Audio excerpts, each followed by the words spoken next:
Di sini saya akan menjelaskan pengertian dari kalimat efektif.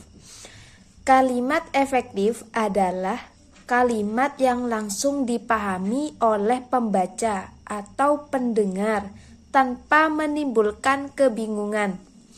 Kalimat tersebut juga tidak terlalu panjang dan menggunakan tata bahasa yang benar. Atau disebut juga kalimat yang dapat menyampaikan gagasan yang dengan jelas, padat, dan mudah dipahami.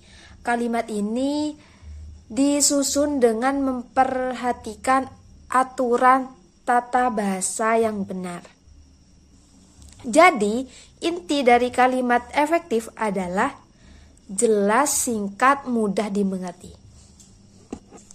Selanjutnya yaitu ciri-ciri kalimat efektif.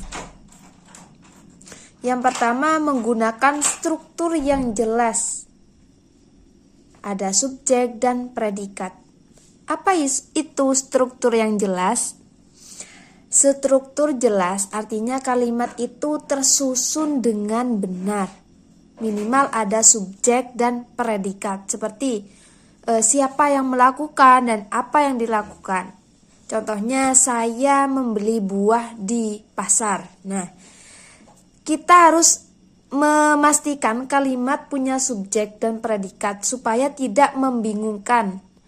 Kalau tidak ada subjek, orang tidak tahu siapa yang melakukan kegiatan tersebut. Yang kedua yaitu tidak bertele-tele. Apa itu tidak bertele-tele? Yaitu tidak berlebihan atau berputar-putar, langsung ke inti. Contohnya, saya ingin pergi ke sekolah hari ini. Nah, kenapa harus begitu? Karena lebih cepat dipahami. Dan yang kedua tidak membosankan. Yang ketiga itu lebih jelas. Kalimat efektif itu tidak panjang-panjang, tanpa alasan. Kita cukup menyampaikan inti pesan saja. Yang ketiga yaitu menggunakan kata baku. Kata baku adalah kata yang sesuai dengan aturan bahasa Indonesia yang benar sesuai KBBI. Contohnya, saya tidak mengerti pelajaran itu. Nah, contoh lain, saya tidak mengerti pelajaran itu. Udah. Nah, itu bisa diganti dengan sudah atau gak. Nah, itu bisa diganti dengan, harus diganti dengan tidak. Kalau bilang, nah itu bahasa yang benar yaitu mengatakan. Nah, gitu. Karena lebih formal, penting untuk tugas dan presentasi, lebih sopan, lebih mudah dipahami semua orang. Kata baku digunakan supaya bahasa kita terlihat rapi, sopan, dan sesuai aturan bahasa Indonesia. Yang terakhir yaitu fokus pada satu gagasan utama. Apa maksudnya? Satu kalimat sebaiknya hanya membahas satu ide utama supaya tidak membingungkan. Contohnya, saya belajar di kamar. Nah, kalau mau kenapa harus satu gagasan? Karena lebih mudah dipahami, tidak membingungkan, lebih terstruktur. Nah, kalau satu kalimat berisi terlalu banyak ide, pendengar bisa bingung. Jadi, lebih baik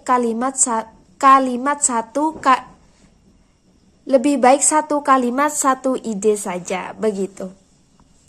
Jadi, kalimat efektif itu harus memiliki struktur yang jelas, tidak bertele-tele, menggunakan kata baku, dan fokus pada satu gagasan agar mudah dipahami oleh pembaca atau pendengar.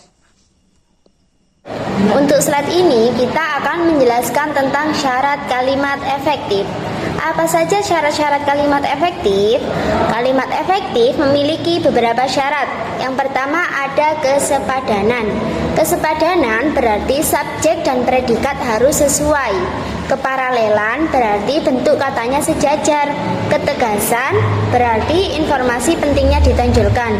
Yang terakhir ada kelogisan. Apa itu kelogisan? Kelogisan yaitu berarti kalimat dapat diterima dengan akal. Contoh kalimat yang tidak logis adalah waktu dan tempat kami persilahkan. Sedangkan contoh kalimat yang logis yaitu bapak atau ibu kami persilahkan. Kalimat yang logis akan membuat pesan lebih mudah dipahami oleh pendengar. Untuk slide ini kita akan membahas tentang contoh kalimat tidak efektif. Pada slide ini terdapat contoh-contoh kalimat yang tidak efektif. Kalimat tersebut dianggap tidak efektif karena terlalu panjang dan ada pengulangan. Contohnya, saya pergi ke pasar membeli sayur, buah, ikan, dan dia beli daging juga. Pada kalimat tadi ada beberapa kesalahan. Untuk kesalahan yang pertama yaitu ada dua subjek yang tidak jelas. Untuk kesalahan yang kedua, kalimatnya terlalu panjang. Untuk kesalahan yang terakhir ada bagian yang sebenarnya bisa disingkat.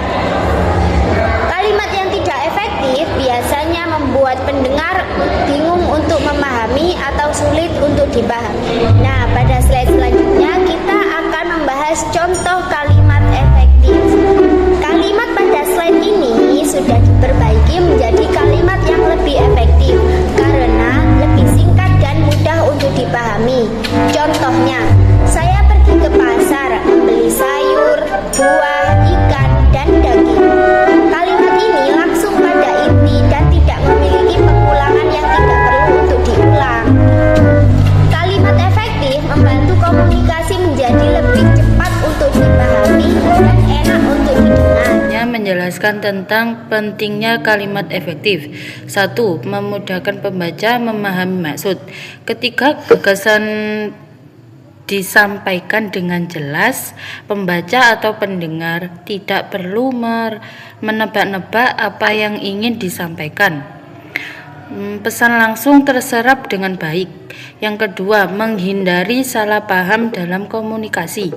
Bahasa yang ambigu sering menjadi sumber konflik dari kesalahpahaman. Pilihan kata yang tepat memastikan pesan diterima persis sesuai yang dimaksud.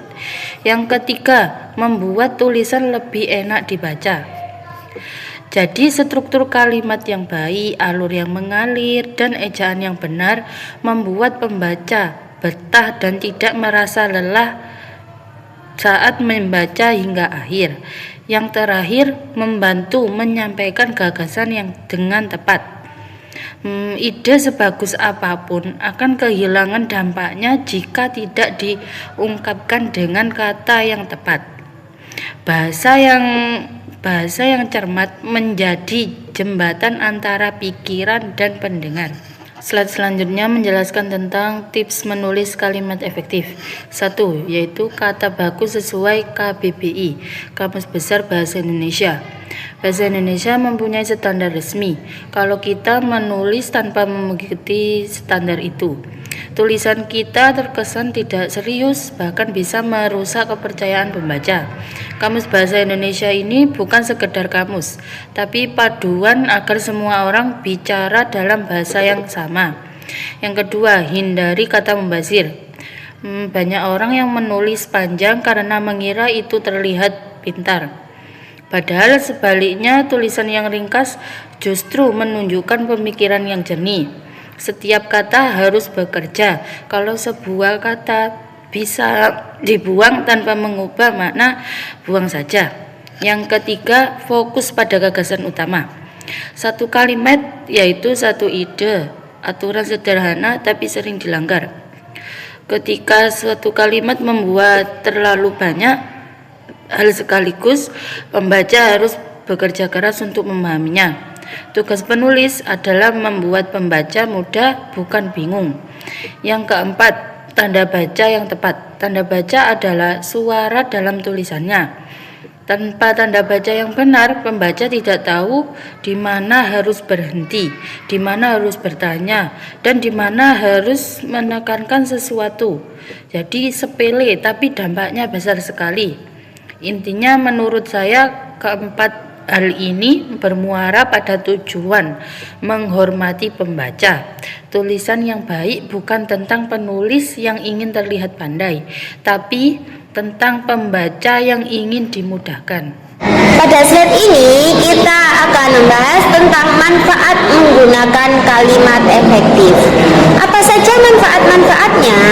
Kalimat efektif memiliki banyak sekali manfaat, seperti mempermudah untuk kita berkomunikasi dan membantu pembaca memahami isi tulisannya.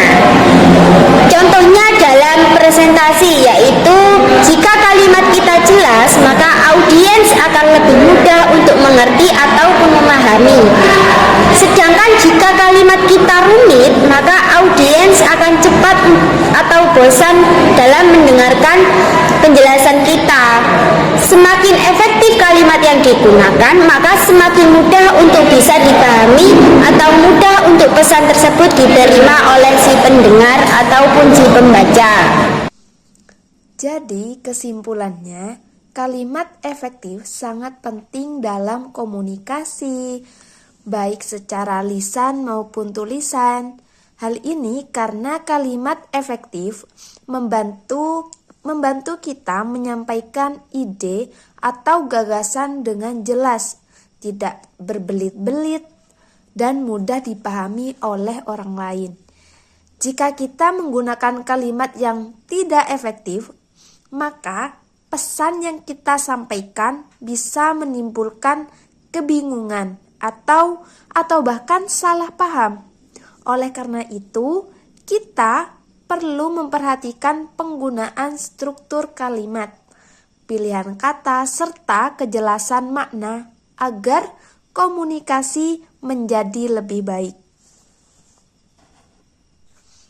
Demikian presentasi dari saya mengenai kalimat efektif. Dari materi yang telah saya sampaikan, kita dapat memahami bahwa kalimat efektif sangat penting untuk digunakan dalam kehidupan sehari-hari, terutama dalam kegiatan belajar, menulis, dan berkomunikasi. Saya menyadari bahwa dalam penyampaian materi ini masih terdapat kekurangan baik dari segi penjelasan maupun penyampaian. Oleh karena itu, saya mohon maaf apabila terdapat kesalahan atau hal yang kurang berkenan. Terima kasih atas perhatiannya teman-teman serta Bapak dosen yang telah menyimak presentasi saya. Wassalamualaikum warahmatullahi wabarakatuh.